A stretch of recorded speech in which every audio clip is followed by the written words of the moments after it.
First, set the Medley XL to 400 degrees. After preheating, add oil to the Medley XL and season the fillets with salt and pepper on both sides.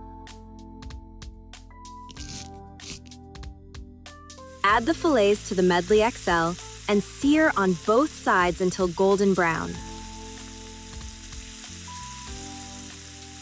In a separate bowl, mix together the Brussels sprouts, olive oil, salt, and pepper.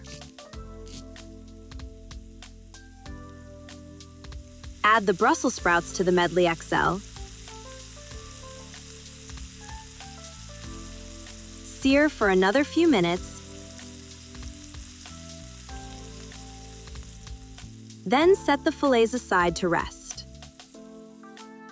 Pour the chicken stock into the Medley XL and stir until all ingredients are well combined and the pan is deglazed. Cover with the lid and simmer the Brussels sprouts until they are fully cooked. Return the fillets to the Medley XL to finish. The fillets with seared Brussels sprouts are ready to serve.